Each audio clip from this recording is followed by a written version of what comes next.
Shalom jemaat Tuhan, selamat datang di ibadah online GMS Magelang. Di sepanjang ibadah ini, mari kita ikut memuji, menyembah Tuhan, dan kita ikut mendengarkan firman Tuhan dengan antusias. Bagi Anda yang baru pertama kali bergabung dengan kami ucapkan welcome home. Dan agar Anda dapat terhubung dengan kami, Anda dapat memfollow IG kami @GMS Magelang. Jika Bapak Ibu Saudara memiliki pergumulan dan perlu dukungan doa, atau jika Anda belum memiliki komunitas rohani, silakan menghubungi kami di nomor WhatsApp yang tertera di layar. Mari kita mau memberikan persembahan. Persembahan adalah bagian dari ibadah kita.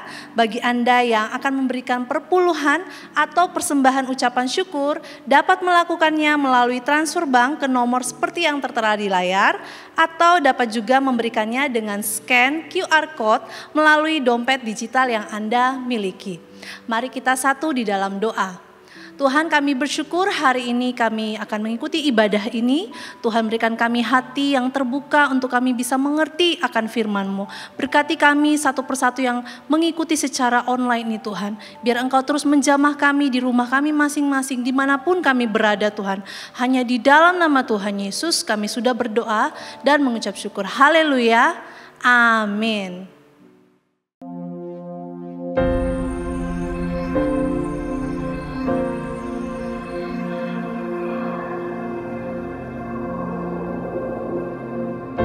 Orang yang suka memuji akan kuat roh doanya. Orang yang berdoa pasti berakhir memuji. Karena Allah bertata di atas pujian. Siapa memuji, Allah mengatasi hidupnya.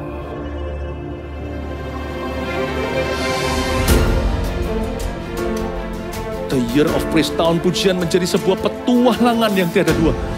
Menjadi sebuah pelajaran hidup yang langsung dari Kristus. Menjadi sebuah pengalaman yang indah. Waktu kita memuji Tuhan, seluruh kerajaan itu berdiri di sampingmu. Waktu kita memuji, seluruh kerajaan Allah dan kereta-keretanya yang tidak kelihatan berkuda dan berapi-api itu berada di kanan kiri. Semakin fisik kita lemah, roh kita semakin memuji Tuhan. Semakin jasmani kita terbatas, semakin rohani kita tidak boleh dibatasi.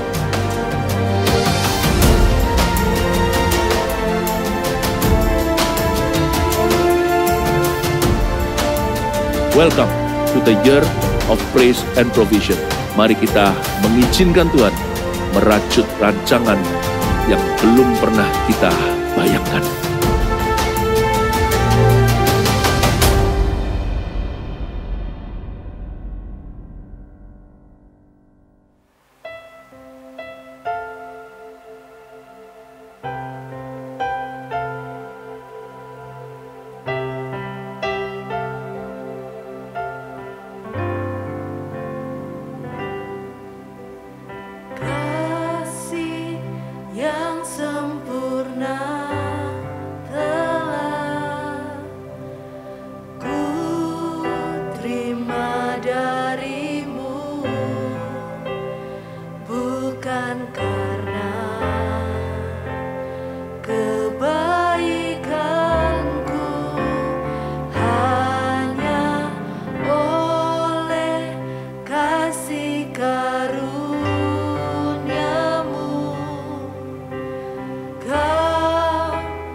Layakanku untuk dapat memanggil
terima darimu,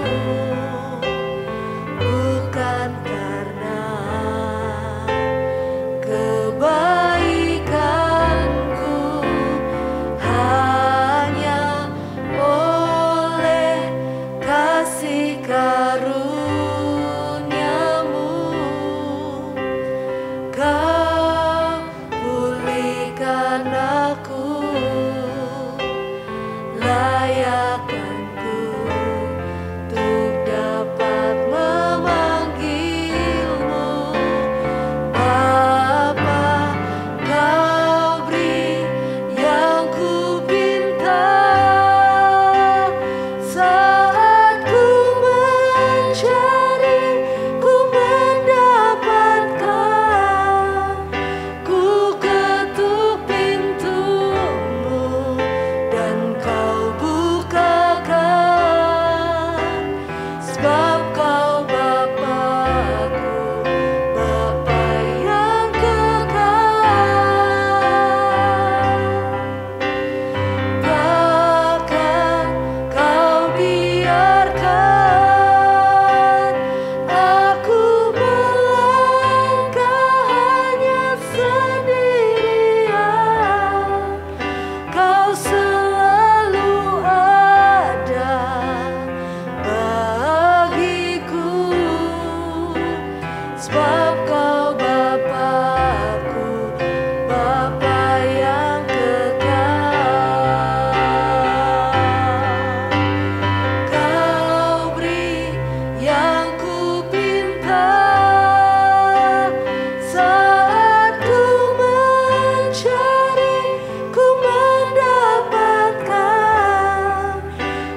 Bapa yang kekal.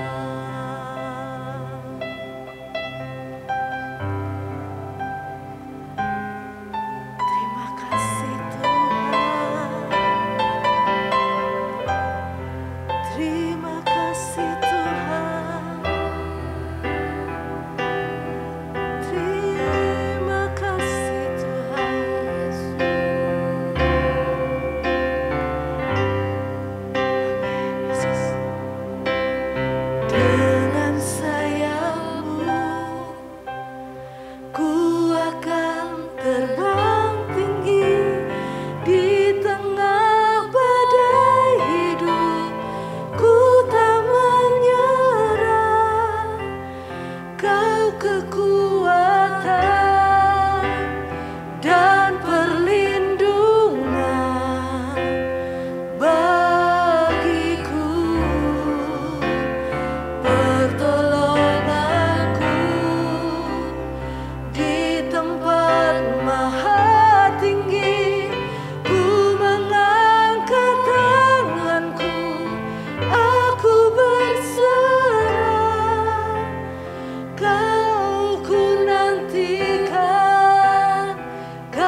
Haleluya, puji nama Tuhan. Kita akan mendengar firman Tuhan. Mari kita satu di dalam berdoa. Mari kita berdoa. Tuhan Yesus, ajari kami ya Tuhan firman kebenaran-Mu, untuk kami dapat mengerti isi hati-Mu, kerinduan-Mu dalam setiap kami. Betapa kami juga menyadari bahwa sesungguhnya hidup kami ini dikasihi oleh Tuhan. Kau menerima kami sesuai dengan keberadaan kami, karena Kau mengasihi kami dengan kasih yang agape, kasih yang tanpa syarat itu. Terima kasih Tuhan, Kau mengasihi kami dengan kasih sempurna.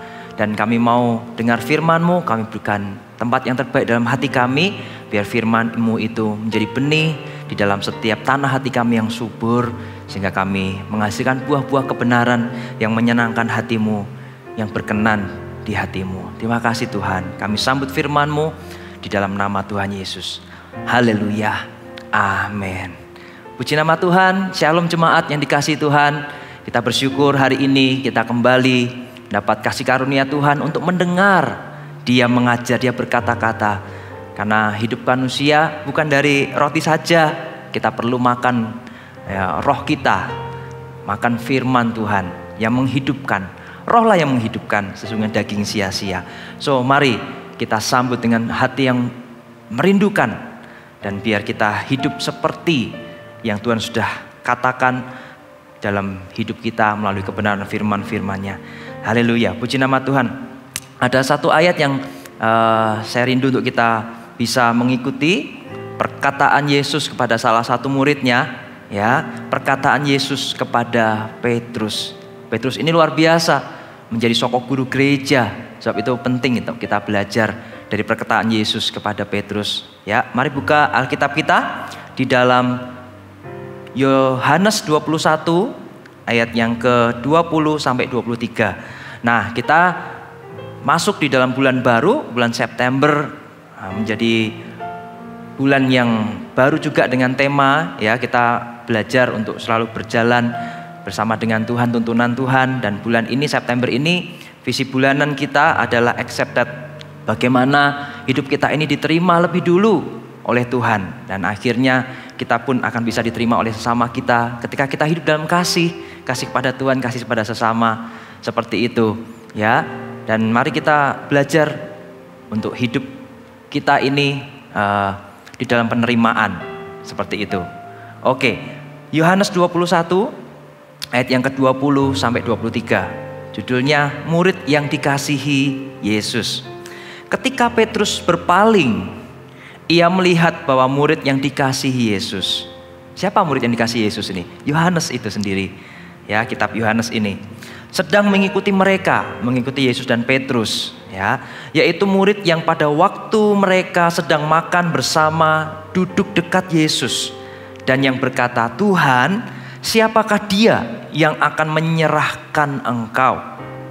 Ketika Petrus melihat murid itu, ia berkata kepada Yesus, "Tuhan, apakah yang akan terjadi dengan dia ini?" Jawab Yesus, "Jikalau aku menghendaki supaya ia tinggal hidup sampai aku datang, itu bukan urusanmu. Tetapi engkau ikutlah aku." Maka tersebarlah kabar di antara saudara-saudara itu bahwa murid itu tidak akan mati. Tetapi Yesus tidak mengatakan kepada Petrus bahwa murid itu tidak akan mati, melainkan, "Jikalau aku menghendaki supaya ia tinggal hidup sampai aku datang, itu bukan urusanmu."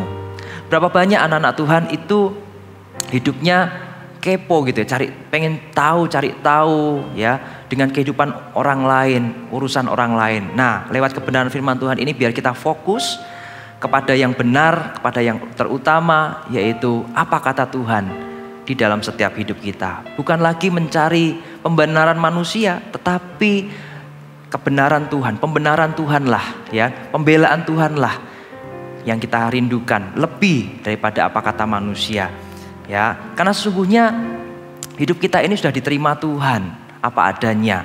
Kalau tidak demikian, Tuhan tidak akan turun dari surga ke dunia untuk menebus kita, hidupmu dan hidupku, hidup kita semua yang percaya menerimanya, ya kan? Tapi Tuhan telah melakukannya. Dia menebus hidup kita, dan kita ini milik Tuhan. Sebab itu kita penting untuk belajar mendengar perkataan Tuhan kita yang telah menebus kita, telah memiliki hidup kita. Seperti itu. Tahukah Bapak Ibu Saudara jemaat kekasih, setiap helai daun itu unik. Ya, unik, tidak ada yang sama. Saya satu kali pernah memperhatikan satu pohon yang pendek gitu, tidak tahu itu pohon apa, nggak ada buahnya, soalnya daunnya bagus, itu hijaunya segar gitu. Saya lihat, kok nggak sama ya gitu loh. Bentuknya, panjangnya, lebarnya, atau bahkan guratan-guratan atau garis-garis di atas daun itu nggak ada yang sama loh. Pernah dijejerkan gitu ya, disandingkan, nggak ada yang sama gitu, nggak ada yang sama persis karena unik. Daun aja nggak ada yang sama. Juga butiran pasir pantai atau pasir sungai, ya coba kalau kita ambil daripadanya butiran-butiran itu, satu butir dengan butir yang lain pun tak ada yang sama, tahukah? Ya kan? Bahkan manusia pun, bahkan kembar siam pun itu nggak ada yang sama, yang identik sekalipun, tetap pasti ada. Entah sidik jarinya, entah melalui retina matanya pun tidak sama. Unik, spesifik, spesial di hati Tuhan. Setiap hidup manusia itu di hati Tuhan, di tangan Tuhan. Karena tangan Tuhan sendirilah yang membentuk hidup kita masing-masing. Ya. Demikian hidup manusia itu diciptakan sangat unik dan spesial. Bahkan disertai dengan kekaguman, sense of wonder, seperti itu. Mengagumi ciptaan Tuhan dalam alam semesta ini, ya, yang dijadikannya dengan firman-Nya, jadilah, maka semuanya itu ada dan tercipta.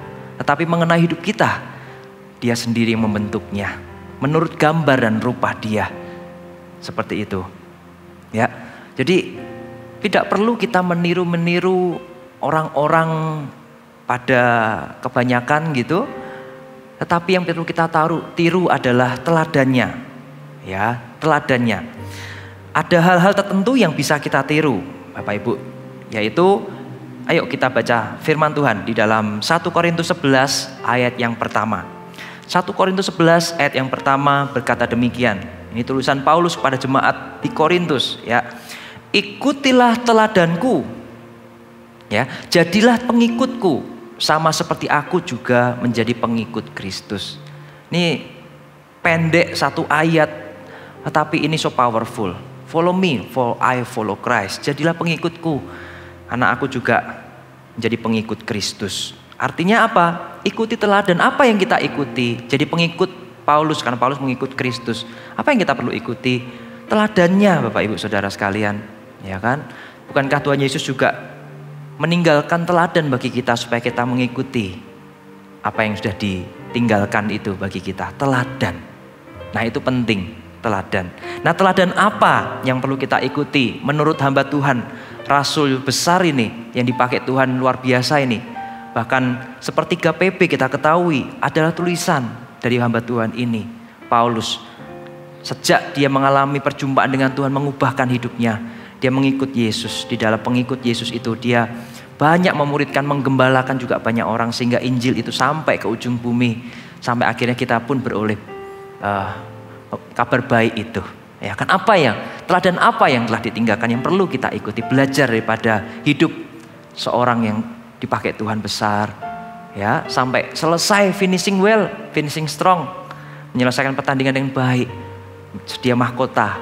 Dan bukan hanya dia, tapi buat kita semua juga, itu juga menjadi tulisan yang luar biasa, menginspirasi. Apa? Perhatikan, ada di dalam 2 Timotius pasal yang ketiga ayat yang ke-10.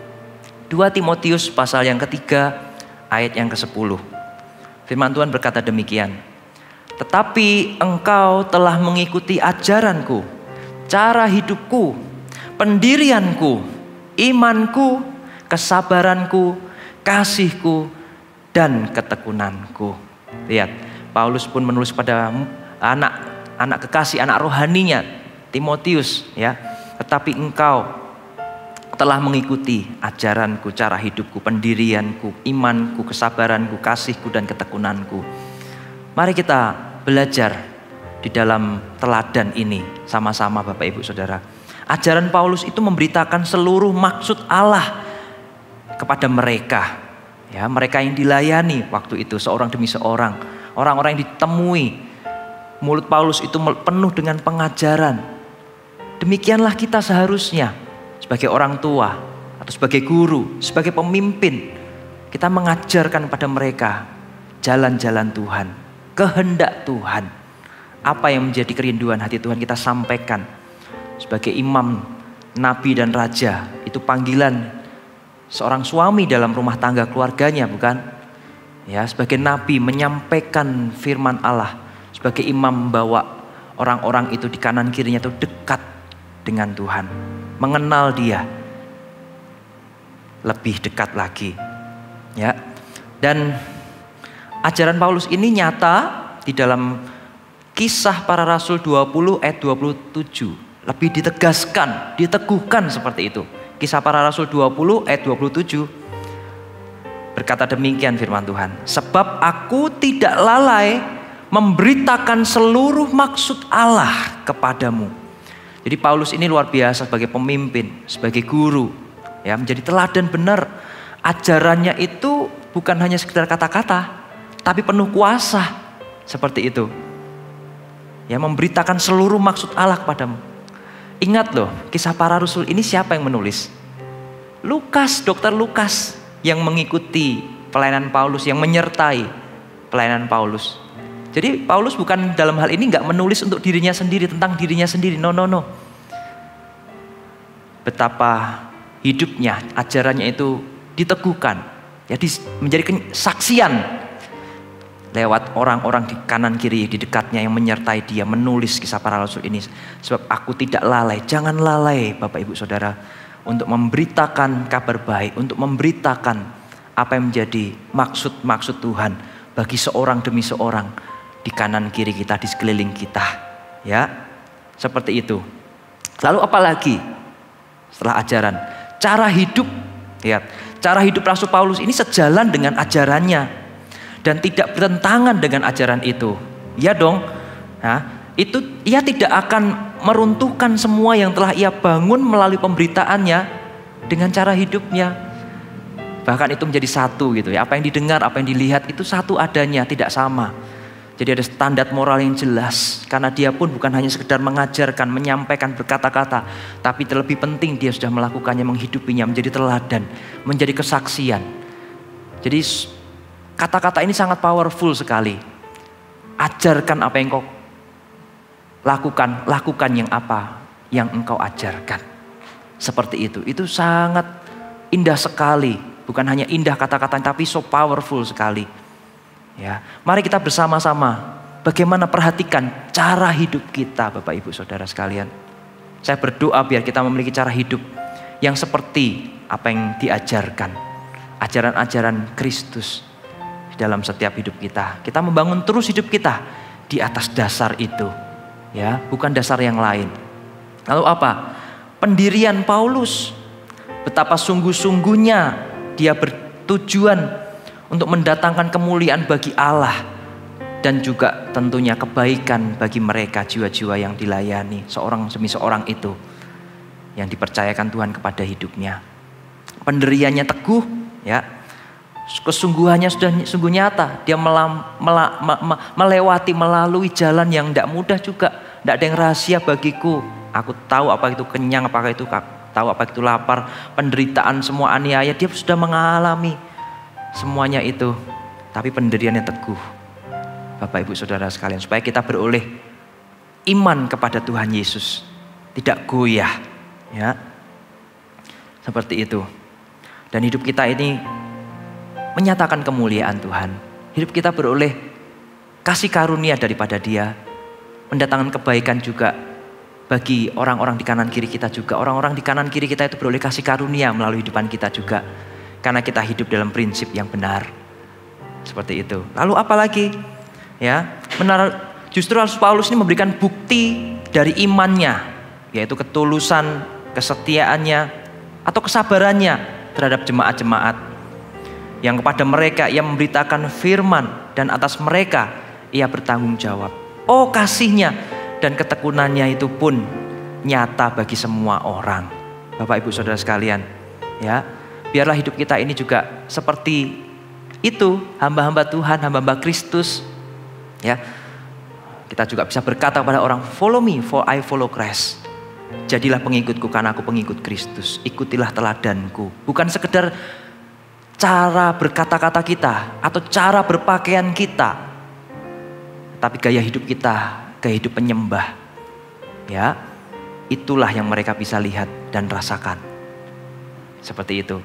Kasih kita itu tulus gitu. Kata-kata kita itu pun bisa dirasakan kasih tulusnya, ketekunannya, ya. Sabaran itu juga bisa dilihat seperti itu.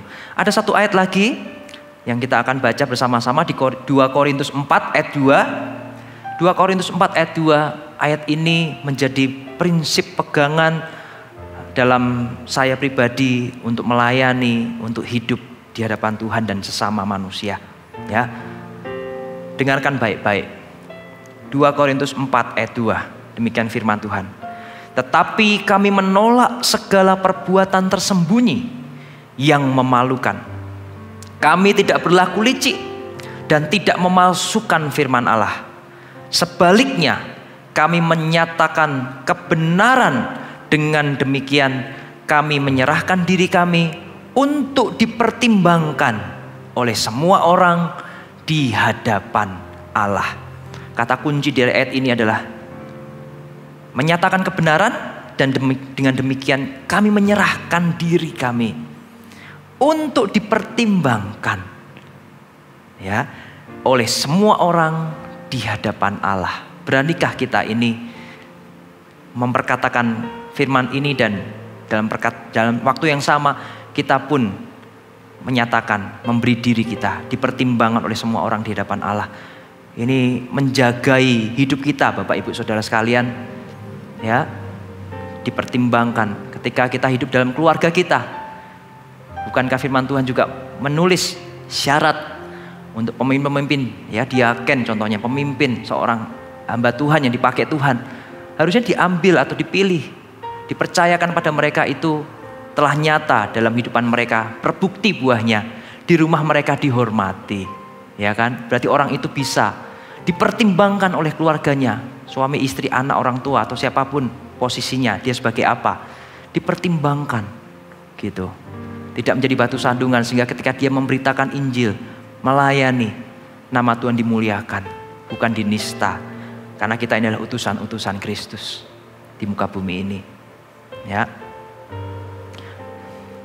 jangan pernah membanding-bandingkan dengan orang lain, karena sekali lagi Tuhan itu menciptakan kita itu unik, spesifik, spesial, tidak ada yang sama. Panggilan Tuhan pun khusus di dalam setiap kehidupan kita. Karena kalau kita membanding-bandingkan, maka itu mendatangkan hal yang buruk dalam kehidupan kita, ya, yaitu penolakan, kekecewaan. Itu sangat berbahaya sekali. Kalau kita membandingkan, kok aku gak sama dengan si A, si B, kok orang itu bisa kayak gitu, aku gak bisa ya. Masing-masing punya kekuatannya, Bapak Ibu Saudara. Masing-masing Tuhan kasih potensi. Masing-masing itu Tuhan kasih talenta, karunia juga. Kalau kita setia, maka akan ditambahkan kepadamu dan kepadaku. Kalau kita setia mengerjakan, mengembangkannya bagi Dia, ya, seperti itu. Karena kalau kita membanding-bandingkan itu, maka itu akan mendatangkan hal yang tidak baik. Ya, penolakan, kekecewaan itu bisa merugikan, bahkan menghancurkan hidup seseorang. Tahukah? Sebab itu biar ketika kita dengar firman Tuhan ini mengingatkan kita, ya, sehingga kita tidak perlu membandingkan dengan orang lain. Tapi hanya satu saja, ikuti teladannya. Hal-hal orang-orang yang berprestasi, orang-orang yang menginspirasi itu, cari tahu rahasianya. Bagaimana dia bisa berhasil, bagaimana dia bisa melewati semuanya itu.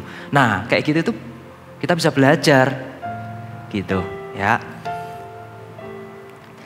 Jadilah diri sendiri, jangan sibuk ingin meniru orang lain, tidak suka dengan apa yang ada. Bahkan ketika seseorang itu melihat kekurangan selalu diri sendiri dan melihat kelebihan orang lain yang ingin kita tiru itu. Tidak begitu, ya. Contoh dari bahasan firman Tuhan yang kita baca tadi di dalam Yohanes 21, Petrus itu juga punya sifat ini sebenarnya.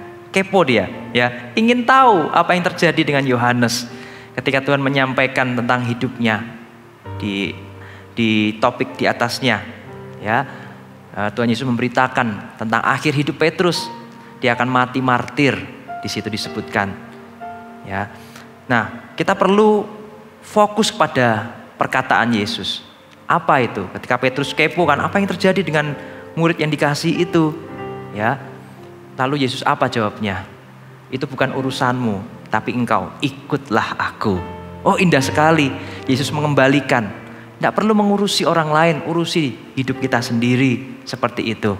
Ya. Karena kalau kita ngurusi orang lain, wow, bagaimana Tuhan memperminta pertanggungjawaban atas hidup yang Tuhan beri. Nafas ini Tuhan punya. Ya, semua dikaruniakan, dipercayakan. Itu semua harus kita pertanggungjawabkan loh. Ingat itu. Sebab itu berhikmatlah, jadilah bijaksana, dan fokuslah pada yang terutama, yang terpenting. Fokus untuk mengikut Yesus. Inilah urusan kita yang sesungguhnya. Fokus untuk mengikut Yesus. Jalani hidup di dalam ketaatan demi ketaatan atas setiap kehendak Tuhan.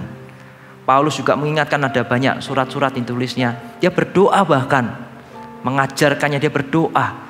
Yang kerinduanku aku bersuka cita, tapi rindu bahwa hidupmu itu dibangun sesuai dengan kehendak Kristus Yesus Tuhannya. Nah, ya, satu perkenanan demi satu perkenanan, kejarlah yang seperti itu, perkenanan Tuhan dalam hidup kita. Tidak perlu cari tahu atau ingin tahu, kepo dengan urusan orang lain, karena itu bukan urusan kita. Setiap orang itu ada urusannya, perkaranya dengan Tuhan. Bagaimana dengan hidup kita? Tetapi engkau ikutlah aku. Demikian perkataan Yesus kepada Petrus. Mari kita belajar bersama-sama. Orang yang menyadari dirinya itu diterima, dikasihi, maka orang itu akan dimampukan untuk bisa handle konflik yang ada, yang dihadapi, yang dialami. Ya, artinya apa? Orang yang accepted hidupnya, diterima, dikasihi oleh Tuhan, orang itu akan dimampukan untuk bisa handle konflik. Artinya bisa terima kritikan, sehingga ketika dia dikritik tidak hancur hidupnya berkeping-keping. Karena saya melihat juga ada orang ketika dikritik dia tidak siap, dia tidak bisa terima itu kritikan, masukan itu. Padahal bagus, orang yang menyampaikan, memberitakan itu kan pasti mengasihi, care. Kalau nggak care, nggak peduli, maka dia nggak akan menyampaikan itu dengan kasih, ya kan? Sehingga itu jadi masukan, karena setiap orang kan punya titik blind spot yang dia nggak tahu, titik buta. Hanya orang lain yang bisa melihatnya untuk menyempurnakan, untuk melengkapi, membuat lebih pribadi yang lebih baik lagi. Nah, tapi kalau orang itu gambar dirinya rusak, dia nggak bisa, nggak menyadari bahwa dia itu sudah dikasih, sudah diterima Tuhan apa adanya, ya. Dia nggak bisa handle itu, bisa konflik, nggak terima, marah, dan semuanya hancur hidupnya. Orang yang bisa accepted, dimampukan untuk handle konflik, artinya juga tidak sombong ketika dipuji. Berapa banyak juga ada orang-orang yang dipuji itu lupa diri, kepalanya besar, lupa diri, ya kan? Tidak rendah hati lagi. Hati-hati, Tuhan itu mengasihi orang yang rendah hati, Dia membenci orang yang tinggi hati. Ya. Nah, orang yang accepted itu juga terbukti dia dimampukan untuk menerima keberhasilan orang lain. Dia bisa bersukacita dengan orang yang bersukacita. Nah, kata lainnya seperti itu, Bapak Ibu Saudara sekalian. Disinilah potensi kita akan terwujud bahkan. Karena fokusnya itu benar, ya. Bukan fokus pada diri sendiri, ngurusi orang lain, tapi fokusnya itu mengikut Yesus tadi. Ya, itu dia. Dan artinya apa? Dimampukan untuk menerima keberhasilan orang lain. Saat itu, setelah itu, Tuhan bisa memakai hidupnya. Hidupnya akan dipakai Tuhan untuk menjadi kesaksian dan inspirasi juga bagi orang yang lain. Seperti itu Bapak Ibu Saudara sekalian. Ya, haleluya, haleluya. Bagaimana sekarang pertanyaannya? Untuk kita dapat accepted. Ya, itu bukan karena usaha kita kok, kasih karunia Tuhan. Nah, ada baiknya kita mengerti bagaimana kita dapat accepted itu, orang yang dikasihi, orang yang diterima Tuhan. Yang pertama, kenali siapa diri kita di hadapan Tuhan. Ya, ini penting. Ya, sebuah pemahaman cara pandang. Kalau kita salah dalam memandang, cara pandang salah, maka itu juga berbahaya. Contoh, who is the boss? Uang itu apa di dalam cara pandang kita? Ya, padahal kalau kita tahu kebenaran firman Tuhan, uang itu jadi hamba yang baik, tapi tuan yang sangat jahat. Sebab itu jangan cinta uang. Masalahnya itu cinta uang, bukan uangnya. Karena uang itu sebagai alat saja. Tapi kalau orang itu cara pandangnya, malah uang itu menguasai dirinya, cinta uang, maka dia bisa jatuh ke berbagai kejahatan. Ya, makanya Tuhan itu cemburu. Yang namanya mamon. Di PB itu dia cemburu dengan yang mamon. Sedangkan di PL itu banyak baal berhala-berhala. Ya, tapi di hidup kita sekarang ini Tuhan tidak mau. Dia hanya mau kita ini miliknya saja. Sebab itu kita menyembah Dia saja. Dan sehingga hidup kita akan diterimanya di dalam perkenanannya. Kenali siapa diri kita di hadapan Tuhan. So, perhatikanlah apa kata Tuhan lebih daripada sekedar apa kata orang tentang hidup kita. Bapak Ibu Saudara sekalian. Ya kan? Perhatikan apa kata Tuhan. Identitas itu menentukan sekali tingkah laku kita. Tuhan itu sudah memberikan identitas dalam hidup kita. Kamulah garam dunia, kamulah terang dunia. Kamu itu lebih daripada pemenang. Ya, kamu itu kepala, bukan ekor. Dan segala sesuatu yang seperti itu identitas Tuhan. Percayaan Tuhan, karena kita diciptakan segambaran serupa, dikasih potensi juga.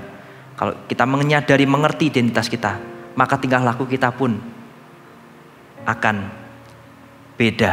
Ya, ketika kita nggak menyadari, mengetahui kebenaran identitas kita. Ada sebuah perumpamaan ilustrasi yang mau saya ceritakan pada kita semua. Ada seorang anak raja, katakanlah seperti itu, di dalam melakukan buruan ya, jauh di luar daerah kekuasaannya, bahkan melewati daerah kekuasaan ayahnya sebagai raja. Nah, di situ bahkan dia mengalami ditangkap orang karena anggap saja seperti itu ya, anak raja lagi berburu, lalu di daerah sana itu bahkan dia ditangkap karena orang asing. Nah, diperlakukan tidak baik, diintimidasi, ya seperti itu. Lalu anak raja ini, tapi hidupnya beda dengan orang-orang di sana yang hidupnya juga kacau balau, tidak takut akan Tuhan, tidak mengenal kebenaran. Tapi karena dia anak raja, dia tidak mau hidupnya sama dengan mereka. Orang-orang di sana punya gaya hidup yang semaunya gua, semaunya diri sendiri, seperti itu. Mereka pesta pora, mabuk-mabukan, kayak gitu. Tapi anak raja ini tidak mau juga ikuti gaya hidup seperti itu, ya. Karena dia tahu identitasnya, dia itu anak raja. Darah bangsawan itu mengalir dalam dirinya, dalam tubuhnya. Seperti itu. Nah, ingat, kita jangan lupa identitas kita. Orang-orang itu di daerahnya yang menawan dia itu hidup dengan pesta pora, dengan narkoba contohnya. Nah, dia juga nggak mau menikmati narkoba itu, karena itu akan merusak dirinya. Dia tahu bahwa di dalam dirinya itu, tubuhnya ini bait Allah, di mana Roh Kudus tinggal di dalamnya. Nah, ini sebuah ilustrasi sederhana saja bahwa kita ini anak Tuhan. Dan hidup kita ini dikatakan, tubuh kita ini bait Allah, jangan merusaknya. Jangan mengotorinya. Biar kita selalu membawa persembahan penyembahan kita kepada Tuhan. Yang harum, yang menyenangkan hati Tuhan. Seperti itu Bapak Ibu Saudara sekalian. So, perhatikan ya bagaimana kita hidup dan jadilah bijaksana. Still remember who you are. Who we are, siapa kita di hadapan Tuhan. Itu penting sekali, jangan pernah lupa. Satu ayat yang menginspirasi, yang luar biasa juga buat saya ketika saya selalu ingat ayat ini, betapa bersyukur gitu ya. Mazmur 139 ayat 13 sampai 17. Mazmur 139 ayat 13 sampai 17, sebab engkau, sampai 16, sebab engkaulah yang membentuk buah pinggangku, menenun aku dalam kandungan ibuku. Aku bersyukur kepadamu oleh karena kejadianku dahsyat dan ajaib. Ajaib apa yang kau buat dan jiwaku benar-benar menyadarinya. Tulang-tulangku tidak terlindung bagimu ketika aku dijadikan di tempat yang tersembunyi dan aku direkam di bagian-bagian bumi yang paling bawah. Matamu melihat selagi aku bakal anak, dan dalam kitabmu semuanya itu tertulis hari-hari yang akan dibentuk, bahkan sebelum ada satupun daripadanya. Sehingga betapa ajab dan dahsyat kejadian kita ini, Bapak Ibu Saudara sekalian. Yang penting itu adalah siapa kita di hadapan Tuhan. Ya, Tuhan itu sudah mengenal, tidak ada yang rahasia bagi Dia. Dia tahu, Dia mengenal kita, Dia tahu jalan hidup kita. Dia Alfa dan Omega, yang awal dan akhir. Sebab itu ikutilah teladannya, ikutlah, fokuslah mengikut Yesus. Maka tidak ada penyesalan di dalamnya. Kita akan mengakhiri hidup kita dengan kemenangan yang gilang gemilang, dengan kepuasan batin, dengan menerima mahkota kehidupan. Mengakhiri, menyelesaikan, finishing well, finishing strong. Wow, indah hidup yang seperti itu tuh tiada dua, Bapak Ibu Saudara sekalian. Yang kedua, bagaimana hidup kita bisa accepted? Yang pertama tadi ya adalah kenali siapa diri kita di hadapan Tuhan. Yang kedua, terimalah diri kita apa adanya, include dengan kurang dan lebihnya. Ya, kita menyadari kita ini manusia, tidak ada yang sempurna manusia kecuali Yesus. Ya, karena ketaatannya pun sempurna.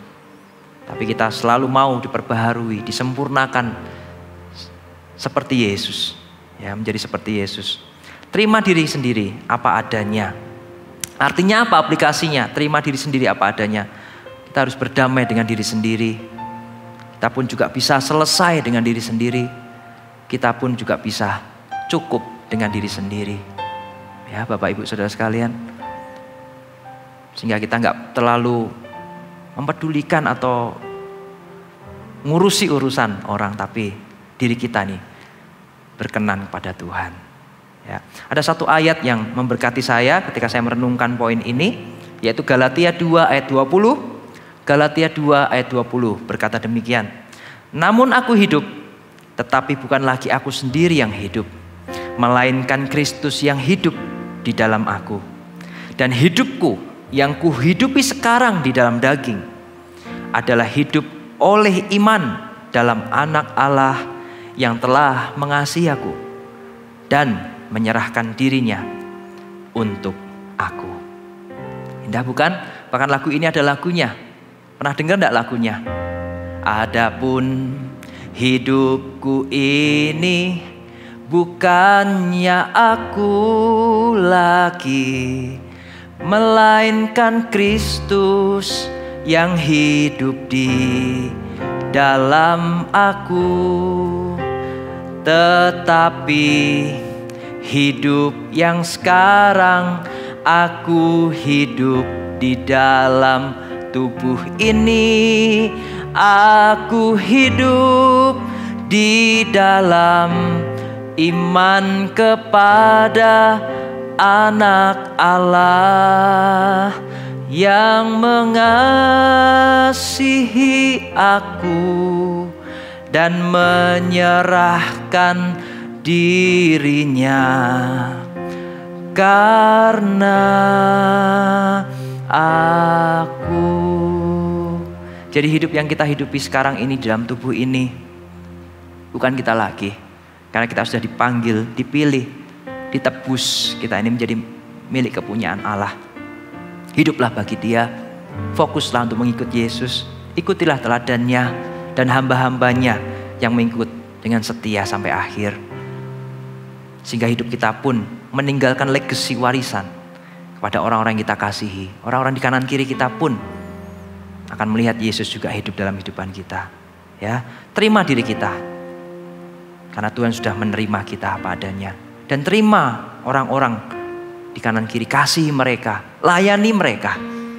Seperti Tuhan juga sudah mengasihi dan melayani kita, Bapak Ibu Saudara sekalian. Accepted berbicara juga yang ketiga, tentang terimalah desain dan rancangan Tuhan atas hidup kita. Karena tidak ada yang lain yang jauh lebih baik. Itulah yang terbaik, apa yang Tuhan sudah rancang dalam kehidupan kita. Apa yang kita bisa planningkan, gak sebanding dengan perencanaan Allah. Sejauh langit dari bumi Demikian jauhnya rancangan Tuhan daripada rancangan kita manusia yang terbatas ini. Bapak Ibu Saudara sekalian, mari kita surrender, berserah pada Tuhan, karena Tuhan tahu yang terbaik dalam hidupan kita. Ya, dan jangan pikirkan pikiran yang melebihi apa yang patut kita pikirkan. Cukuplah kasih karunia Tuhan dalam hidupan kita. Pegang apa yang ada pada kita, kebenaran-kebenarannya. Ya. Satu ayat terakhir di dalam Yesaya 43. Yesaya 43 ayat yang keempat.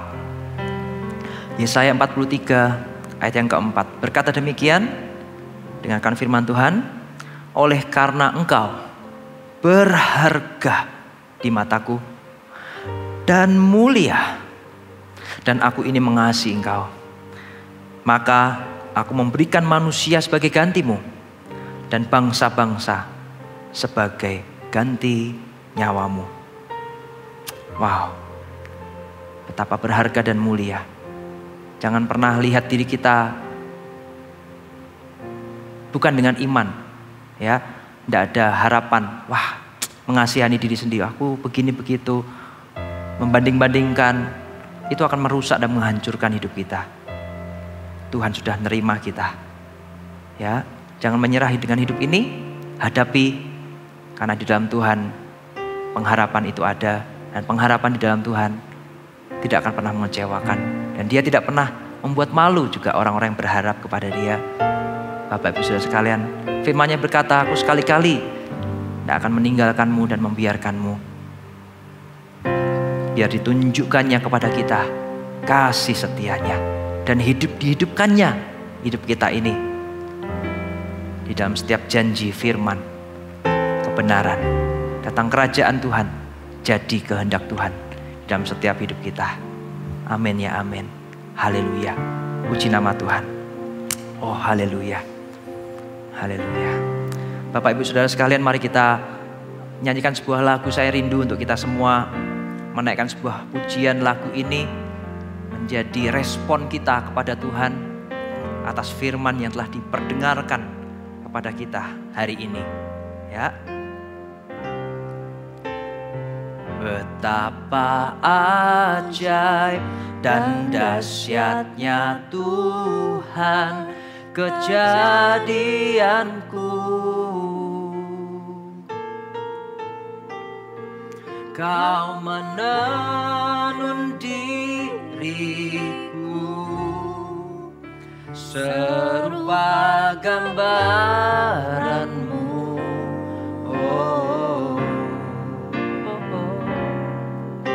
Sungguh berharga di matamu Tuhan kehidupanku. Kau membawa hatiku mendekat erat dengan hatimu. Ku mengangkat wajahku, aku mengangkat wajahku, memandang keindahanmu Yesus. Syukur bagi kesetiaanmu di sepanjang hidupku. Dan ku angkat tanganku, dan ku angkat tanganku ke tahta kasih dan karuniamu. Tak sekalipun, amin, kau tinggalkanku, Yesus sahabatku. Nyanyikan lagi. Dan ku mengangkat wajahku, dan ku mengangkat wajahku, memandang keindahanmu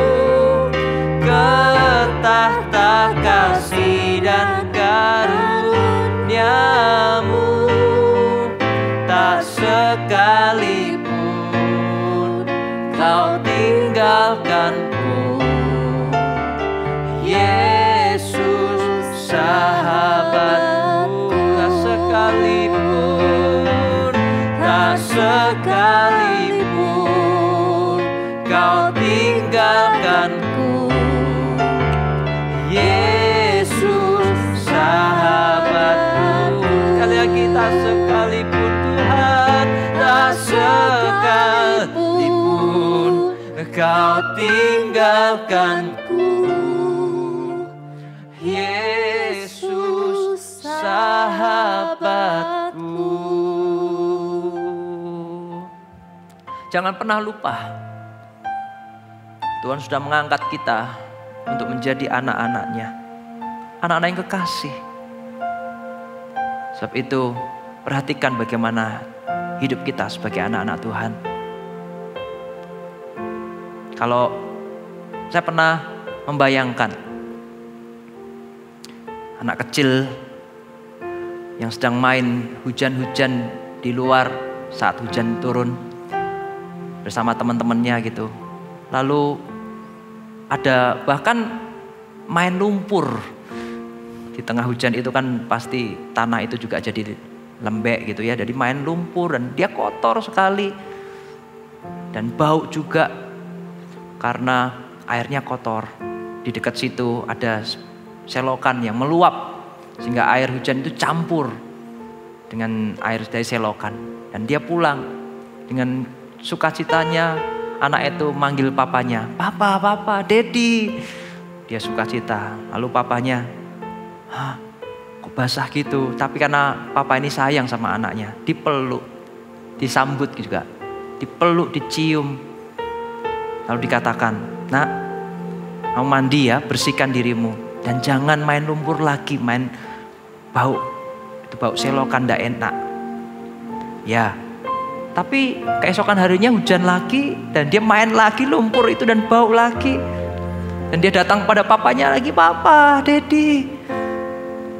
Lalu papanya juga, "Oh, kok main lumpur lagi?" Tapi karena sayangnya, dia pun akhirnya menyambut juga, memeluknya dan menciumnya.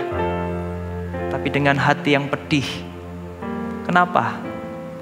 Karena anaknya tidak nurut, tidak taat akan perkataan papanya. Berapa banyak kita seperti anak kecil itu. Tuhan itu sudah terima kita padanya.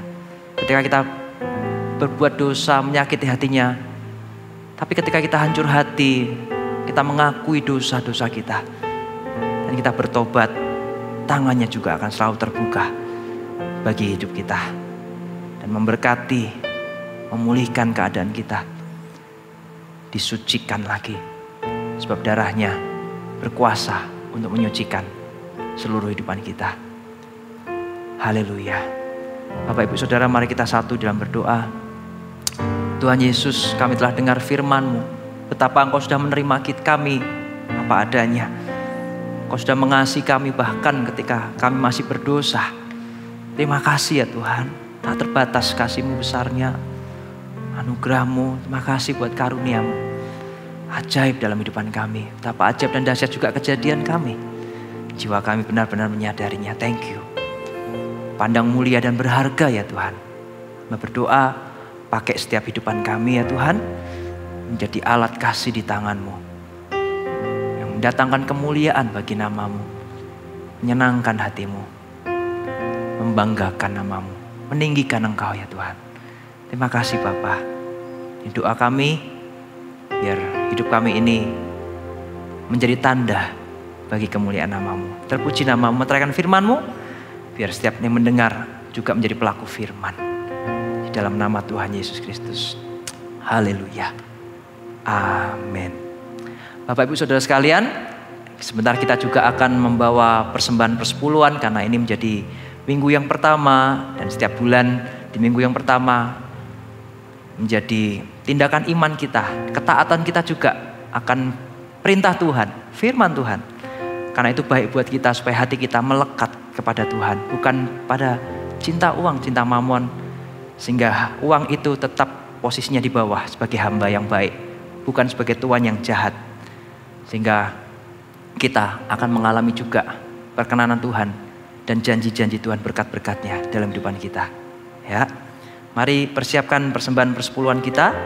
Dan demikian firman Tuhan di dalam Amsal 3 ayat 9 berkata demikian. Muliakanlah Tuhan dengan hartamu dan dengan hasil pertama dari segala penghasilanmu. Hasil pertama ini berbicara tentang prioritas, bagaimana kita mengutamakan Tuhan sebelum kita memakai. Ya, 90%, 10%-nya kita sisihkan dan kita bawa ke rumah Tuhan. Ya, menjadi persembahan yang berkenan, yang menyenangkan hati Tuhan. Itu menjaga hati kita supaya tidak melekat pada mamon, tapi tetap tahu bahwa Tuhanlah yang mengaruniakan segala sesuatu, kekuatan untuk kita memperoleh kekayaan itu atau semua yang dipercayakan, yang kita terima daripada Tuhan. Dan pernyataan iman kita, Tuhan yang sudah memberkati kita di masa lalu sampai hari ini, saya percaya kesetiaan Tuhan juga menjadi nyata, semakin nyata. Pemeliharaan Tuhan, kita akan dihidup di hadapannya sampai selama-lamanya ketika kita hidup di dalam setiap ketetapan perintah-perintahnya ini. Dan kita hidup dalam janji-janji Tuhan. Ya, ayat yang 10 berkata, maka lumbung-lumbungmu akan diisi penuh sampai melimpah-limpah, dan bejana pemerahanmu akan meluap dengan air buah anggurnya. Kita gak akan pernah kekurangan dari segala yang baik, karena Tuhan yang menyediakan segala sesuatu yang baik itu selalu siap sedia di dalam kehidupan kita. Terima kasih. Mari kita satu dalam doa. Terima kasih ya Tuhan buat firman-Mu menjadi dasar atas segala hal yang kami lakukan dalam hidup kami ini. Bahkan semuanya itu menjadi persembahan dan menjadi penyembahan kami kepadamu. Biar kiranya Engkau berkenan menerimanya, sebab kami membawanya dengan pengertian yang benar dan dengan ketaatan ya Tuhan. Terima kasih Tuhan, berkat-Mu atas setiap kami di dalam nama Tuhan Yesus Kristus. Haleluya. Amin. Puji Tuhan, dan kita akan siap untuk terima berkat daripada Tuhan. Mari kita angkat tangan kita ke atas. Tuhan Yesus, terima kasih buat firman-Mu. Terima kasih juga untuk saat-saat kami mengekspresikan cinta kasih kami. Betapa banyak kali kami ini mengecewakan Tuhan. Berkali-kali sejak Adam dan Hawa sampai hidup kami ini.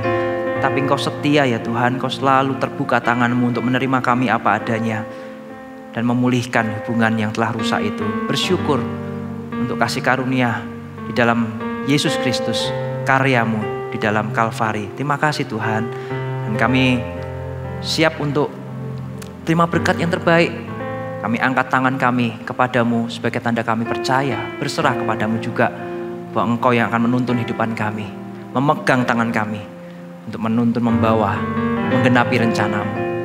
Jemaat, lihatlah dan ketahuilah bahwa tangan-Mu yang Kau angkat itu, Tuhan akan pegang dengan tangan kanannya yang kuat itu, dan akan membawamu untuk masuk di dalam penggenapan atas setiap janji firman-Nya.